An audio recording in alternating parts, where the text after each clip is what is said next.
Hello friends. मैं विपुल पांडे आपका स्वागत करता हूं आपके अपने YouTube channel VIP Tech Ayodhya में। तो आइए हम बात करेंगे आज इंडक्शन मोटर के बारे में, जिसके कुछ इम्पॉर्टेंट 25 क्वेश्चंस हर एग्ज़ाम के लिए इम्पॉर्टेंट है। वैसे प्रीवियस ईयर में ये रेगुलर पूछे जा चुके हैं। तो आइए हम देखते हैं प्रश्न नंबर 1। लिखा है, प्रेरण मोटर की गति को कैसे परिवर्तित करते हैं। तो गति को परिवर्तित करने के लिए उसमें क्या करना चाहिए, मुझे दक्षता में कमी करके हम प्रेरण मोटर की गति को परिवर्तित कर सकते हैं। चलिए प्रश्न नंबर 2 पे देखते हैं। लिखा है, इंडक्शन मोटर की गति लोड बढ़ाने पर क्या होती है। तो लोड बढ़ाने पर आपने देखा होगा इंडक्शन मोटर में कि स्पीड थोड़ा सा घट जाती है, जैसे डीसी शंट मोटर में होती है।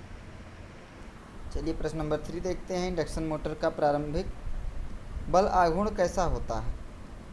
तो यहाँ पे लिखा है डीसी शंट मोटर की अपेक्षा कम होता है, वैसे 0.8 के आसपास,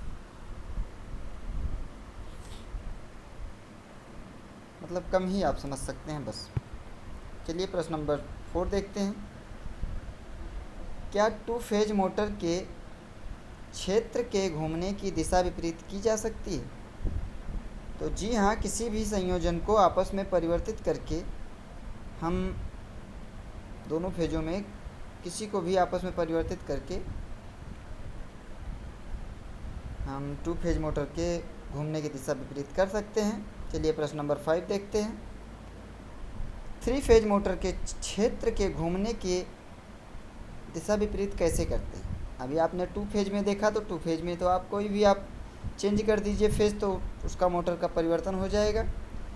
लेकिन यहाँ पे आपका 3 फेज है, तो 3 फेज में आपको कोई 2 अर्थात RYB या RBY परिवर्तित करके हम 3 फेज मोटर के घूमने की दिशा विपरीत कर सकते हैं। चलिए प्रश्न नंबर 6 देखते हैं। इंडक्शन मोटर में परिणामी फ्लक्स कितना होता है।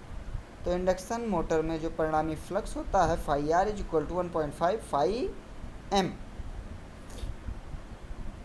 चलिए प्रश्न नंबर 7 देखते हैं। प्रेरण मोटर के रोटर के खांचों को शाफ्ट के समांतर न रखकर थोड़ा मरोड़ देकर तिरछा रखा जाता है, इनके क्या लाभ हैं। तो यहाँ पे नंबर 1 लिखा हुआ है, चुंबकीय हम मतलब भनभनाहट, पकड़ कम करने के लिए ताकि शांत व कम आवाज़ हो। तो पहला नंबर शांत व कम आवाज़ करने के लिए हम उसको क्या करते हैं, मरोड़ के रखते हैं। सेकंड नंबर है, स्टेटर व रोटर के बीच जो चुंबकीय पकड़ है उसको कम करने के लिए भी हम क्या करते हैं, रोटर, यहाँ कह रहा है इससे रोटर के खांचे स्टेटर के खांचों के नीचे आ जाते हैं। तो पकड़ को भी कम करने के लिए और साथ में हम्बिंग को कम करने के लिए हम थोड़ा मरोड़ के रखते हैं। चलिए प्रश्न नंबर 8 देखते हैं। इंडक्शन मोटर का स्टार्टिंग टॉर्क बढ़ाने के लिए आप क्या करेंगे और इसमें किस में ये संभव है, किस मोटर में आप ये स्टार्टिंग टॉर्क बढ़ा सकते हैं। तो आइए देखते हैं। लिखा है, रोटर का प्रतिरोध बढ़ाकर तथा यह केवल स्लिप रिंग मोटर में संभव है। पिंजरी प्रारूपी मोटर की कुंडली लघुपथन होती है, मतलब शॉर्ट सर्किट होती है, उसमें आप अलग से प्रतिरोध नहीं जोड़ सकते, बट केवल स्लिप रिंग में आप रोटर में प्रतिरोध बढ़ाकर स्टार्टिंग टॉर्क बढ़ा सकते हैं। चलिए देखते हैं। प्रश्न नंबर 9 लिखा है, FHP मोटरों में वायु अंतराल कितना होता है। FHP मोटर आपको पता होगा 1/25 हॉर्स पावर के से छोटे मोटरों को हम FHP मोटर कहते हैं। इनके बीच जो वायु अंतराल होता है वो 0.508 मिलीमीटर होता है। चलिए आइए देखते हैं प्रश्न number 10। Squirrel cage induction motor का प्रारंभिक बल आघूर्ण कैसा होता है। तो स्क्वायरल केज का इंडक्शन मोटर का प्रारंभिक बल आघूर्ण आपका कमज़ोर होता है। चलिए अगला क्वेश्चन देखते हैं। प्रश्न number 11। Double squirrel cage induction motor का प्रारंभिक बल आघूर्ण कैसा होता है। तो डबल स्क्वायरल केज में हम 2 वाइंडिंग करते हैं, ऊपर वाले का रेजिस्टेंस ज़्यादा और मोटे तार से तथा अंदर वाले का पतले तार से करते हैं, और इसका बलाघूर्ण आपका अच्छा होता है जैसे स्लिप रिंग का होता है। चलिए प्रश्न नंबर 12 देखते हैं। इंडक्शन मोटर का रोटर में अधिकतम बल आघूर्ण कब होता है? अधिकतम की बात कर रहा है। जब अधिकतम बल आघूर्ण कब होगा? जब रोटर प्रतिरोध रोटर प्रतिघात के बराबर होगा, तब हमारा इंडक्शन मोटर में रोटर में अधिकतम बल आघूर्ण उत्पन्न होगा। चलिए आइए देखते हैं प्रश्न नंबर 13। इंडक्शन मोटर का प्रारंभिक बल आघूर्ण वोल्टता से कैसे संबंध रखता है? इंडक्शन मोटर का प्रारंभिक बल आघूर्ण वोल्टता से कैसे संबंध रखता है? तो जो आपका बल आघूर्ण होता है टी, वो वोल्टेज के स्क्वायर के डायरेक्टली प्रोपोर्शनल होता है। ठीक है, मतलब T is equal to V square. आइए देखते हैं प्रश्न नंबर 14। गतिशील अवस्था में रोटर में प्रेरित विद्युतवाहक बल प्रति फेज कितना होता है? तो E R is equal to S E two. S क्या है? स्लिप। ठीक है, चलिए प्रश्न नंबर 15 देखते हैं। गतिशील अवस्था में रोटर आवृत्ति का क्या संबंध है? तो रोटर आवृत्ति भी F R is equal to F S होती है। आइए देखते हैं प्रश्न नंबर 16। इंडक्शन मोटर में बल आघूर्ण का मात्रक बहुत पूछता है। प्रीवियस ईयर में कई बार ये पूछे जा चुके हैं। इंडक्शन मोटर में बल आघूर्ण का मात्रक क्या होता है? तो न्यूटन मीटर, कहीं कहीं जूल भी लिखा रहता है, तो आप न्यूटन मीटर जानिए या जूल जानिए। चलिए आइए देखते हैं प्रश्न नंबर 17। सोपानी विधि से क्या हानियाँ हैं? तो सोपानी विधि में आपको पता होगा 2 मोटर उपयोग किया जाता है। पहली हानि तो ये हो गई। सेकंड कह रहा है दोनों मोटरों के लिए चुंबकीय धारा लाइन से लेनी पड़ती है।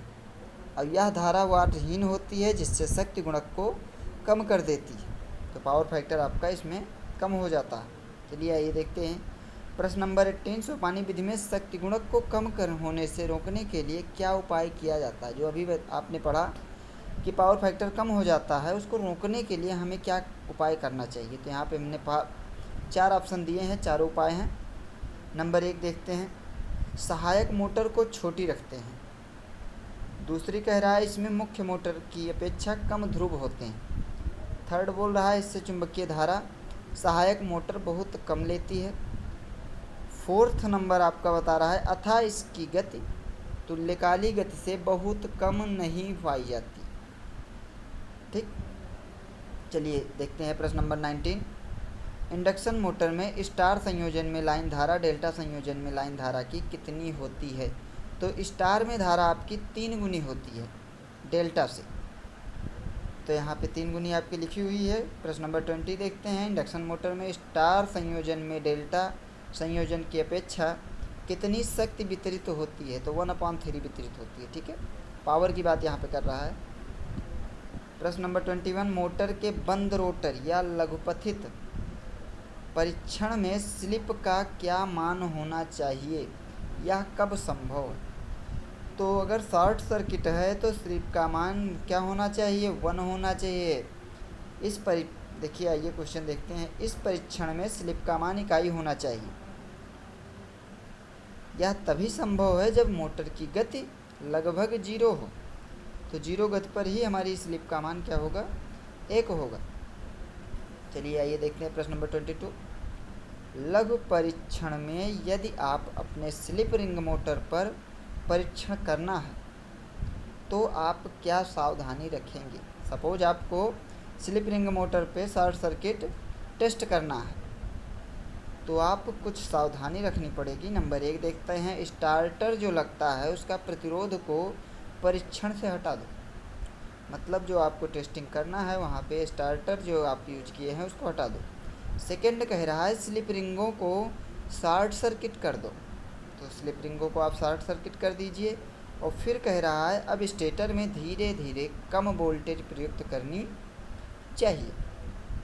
आइए देखते हैं 23। इंडक्शन मोटर असिंक्रोनाइज क्यों कहलाती है? आपको पता होगा कि सिंक्रोनस मोटर मतलब वो सिंक्रोनस गति पर उसका रोटर चलता है, तो वो सिंक्रोनस मोटर कहलाती है। इंडक्शन मोटर असिंक्रोनस मोटर होती है। क्यों होती है? क्योंकि इंडक्शन मोटर का रोटर सिंक्रोनस गति पर नहीं घूमता, उससे कम गति पर घूमता है, इस कारण ये असिंक्रोनाइज मोटर कहलाती है। चलिए ये देखते हैं प्रश्न नंबर 24। 3 फेज इंडक्शन मोटर में सिंगल फेजिंग का क्या अर्थ है? आपको पता होगा 3 फेज इंडक्शन मोटर कभी कभी सिंगल फेजिंग हो जाता है तथा इसके क्या कारण हैं? तो आपको पता है इसका मतलब परिपथ के एक तार खुलने या टूटने से। सपोज अगर एक तार टूट गया तो करंट बंद हो जाएगी, तो जो आपके दो तार अंदर गए हैं वहाँ से एक में आपका करंट जाएगा, दूसरे से वापस आएगी, तो इस कारण वह क्या हो जाएगा, एक सिंगल फेज की तरीके काम करने लगेगा। उसी को हम बोलते हैं सिंगल फेजिंग। तो आइए देखते हैं प्रश्न नंबर 25। 3 फेज इंडक्शन मोटर के घूमने की मानक दिशा कौन सी है? ये आपका आज के सेशन का लास्ट क्वेश्चन है। 3 फेज इंडक्शन मोटर के घूमने की मानक दिशा कौन सी है? तो हम इसको निकालते किससे हैं? फ्लेमिंग के बाएं हाथ के नियम से। और ये क्या होता है, अगर मोटर के आप फ्रंट पे सामने खड़े हो जाएं तो मोटर के सामने के सिरे देखने पर दक्षिणावर्त मतलब क्लॉकवाइज मोटर घूमता है। तो आज का सेशन यहीं पर समाप्त होता है। धन्यवाद।